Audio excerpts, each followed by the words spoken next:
Hi ಎಲ್ಲೋ ಎಲ್ರಿಗೂ ನಮಸ್ಕಾರ. ಇವತ್ತಿನ ಈ ವಿಡಿಯೋದಲ್ಲಿ ನಾನು ಪಾಲಕ್ ಸೊಪ್ಪನ್ನು ಬಳಸಿ ಆಂಧ್ರ ಶೈಲಿಯ ಪಪ್ಪನ್ನು ಹೇಗೆ ಮಾಡೋದನ್ನ ರೆಸಿಪಿನ ಶೇರ್ ಮಾಡ್ತಾ ಇದ್ದೀನಿ. ಇದು ಅನ್ನಕ್ಕಲ್ದೇ ರೊಟ್ಟಿ ಮತ್ತು ಚಪಾತಿಗೂ ಕೂಡ ಒಂದು ಒಳ್ಳೆ ಕಾಂಬಿನೇಷನು. ಇದನ್ನ ಮಾಡೋದಕ್ಕೆ ಕುಕ್ಕರಲ್ಲಿ 1 ಕಪ್ಪು ತೊಗರಿಬೇಳೆ, 1/4 ಕಪ್ಪು ಮಸೂರ್ ದಾಲ್ನ ಹಾಕ್ಕೊಂಡಿದ್ದೀನಿ. ಮಸೂರ್ ದಾಲ್ ಆಪ್ಷನಲ್ಲು, ಬೇಡ ಅಂದರೆ ಸ್ಕಿಪ್ ಮಾಡ್ಕೊಂಬಿಡಿ. ಬೇಳೆನೆಲ್ಲ ಚೆನ್ನಾಗಿ ತೊಳ್ಕೊಂಡು ಈ ಬೇಳೆಗೆ ಮತ್ತೆ ನೀರನ್ನು ಹಾಕ್ಕೊಳ್ಳಿ ಒಂದು ಸ್ವಲ್ಪ. ನಂತರ ಒಂದು ಸಣ್ಣದು ಈರುಳ್ಳಿನ ದಪ್ಪವಾಗಿ ಹಚ್ಕೊಂಡಿದ್ದೀನಿ ಮತ್ತು ಒಂದು 5-6 ಬೆಳ್ಳುಳ್ಳಿನ ಕುಟ್ಬಿಟ್ಟು ಇದಕ್ಕೆ ಹಾಕ್ಕೊಂಡಿದ್ದೀನಿ.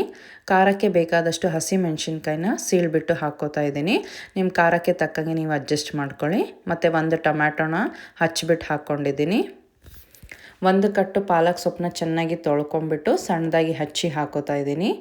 ನಂತರ ಇದಕ್ಕೆ 1/4 ಟೀ ಸ್ಪೂನ್ ಅರಿಶಿಣದ ಪುಡಿ, ಒಂದು ಅರ್ಧ ಟೀ ಸ್ಪೂನು ಜೀರಿಗೆನ ಹಾಕ್ಕೊಂಡು ಲಿಡ್ ಕ್ಲೋಸ್ ಮಾಡಿ 2 ವಿಷಿಲ್ನ ಕೊಡಿ.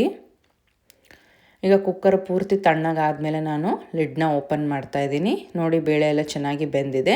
ಈಗ 1 ಸ್ಪೂನು ಅಥವಾ ಒಂದು ಮ್ಯಾಶರ್ನ ತೊಗೊಂಡ್ಬಿಟ್ಟು ಇದನ್ನ ಚೆನ್ನಾಗಿ ಮ್ಯಾಶ್ ಮಾಡ್ಕೋಬೇಕು. ಆವಾಗ ಇದ್ರ ಕನ್ಸಿಸ್ಟೆನ್ಸಿ ಚೆನ್ನಾಗಾಗುತ್ತೆ.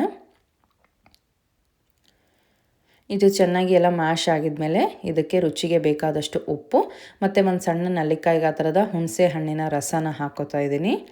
ಇದು ಹಾಕ್ಕೊಂಡು ಚೆನ್ನಾಗಿ ಒಂದು ಸಲ ಮಿಕ್ಸ್ ಮಾಡಿಕೊಂಡು ಈ ಪಪ್ಪು ಒಂದು ಕುದಿ ಬರಬೇಕು.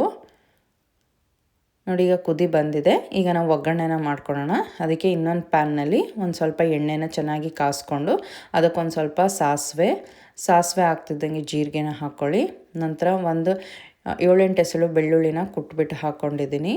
ನಂತರ ಒಂದು ಸ್ವಲ್ಪ ಕರಿಬೇವು, ಸ್ವಲ್ಪ ಈರುಳ್ಳಿನ ಸಣ್ಣದಾಗಿ ಹಚ್ಬಿಟ್ಟು ಹಾಕ್ಕೊಂಡಿದ್ದೀನಿ. ನಂತರ 1-2 ಒಣಮೆಣ್ಸಿನ್ಕಾಯಿನ ಹಾಕ್ಕೊಳ್ಳಿ. ಈ ಈರುಳ್ಳಿ ಮತ್ತು ಬೆಳ್ಳುಳ್ಳಿ ಒಂಚೂರು ಕೆಂಪಗಾಗೋಷ್ಟ್ರೊಳಗೆ ಹಿಂಗೆ ಇದನ್ನ ಫ್ರೈ ಮಾಡ್ಕೊಳ್ಳಿ.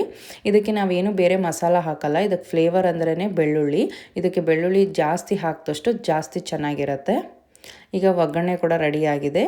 ಇದನ್ನು ದಾಲಿಗೆ ಹಾಕ್ಕೊಂಡು ಚೆನ್ನಾಗಿ ಎಲ್ಲ ಒಂದು ಸಲ ಮಿಕ್ಸ್ ಮಾಡಿಕೊಂಡ್ರೆ ಆಂಧ್ರ ಶೈಲಿಯ ಪಾಲಕ್ ಸೊಪ್ಪಿನ ಪಪ್ಪು ಸರ್ವ್ ಮಾಡೋಕ್ಕೆ ರೆಡಿ ಆಗುತ್ತೆ. ಇದನ್ನು ಬಿಸಿ ಅನ್ನದ ಜೊತೆ ಒಂದು ಸ್ವಲ್ಪ ತುಪ್ಪ ಜೊತೆ ಸರ್ವ್ ಮಾಡಿ ತುಂಬಾ ಚೆನ್ನಾಗಿರುತ್ತೆ. ಇಲ್ಲ ರೊಟ್ಟಿ ಚಪಾತಿ ಜೊತೆ ಕೂಡ ಇದು ಒಂದು ಒಳ್ಳೆ ಕಾಂಬಿನೇಷನು. ಈ ರೆಸಿಪಿನ ಟ್ರೈ ಮಾಡಿ. ಇಷ್ಟ ಆದರೆ ನಿಮ್ಮ ಫ್ರೆಂಡ್ಸ್ ಆ್ಯಂಡ್ ಫ್ಯಾಮಿಲಿ ಜೊತೆ ಶೇರ್ ಮಾಡಿ ಮತ್ತು ಚಾನಲ್ಗೆ ಲೈಕ್ ಆ್ಯಂಡ್ ಸಬ್ಸ್ಕ್ರೈಬ್ ಮಾಡ್ಕೊಳ್ಳಿ.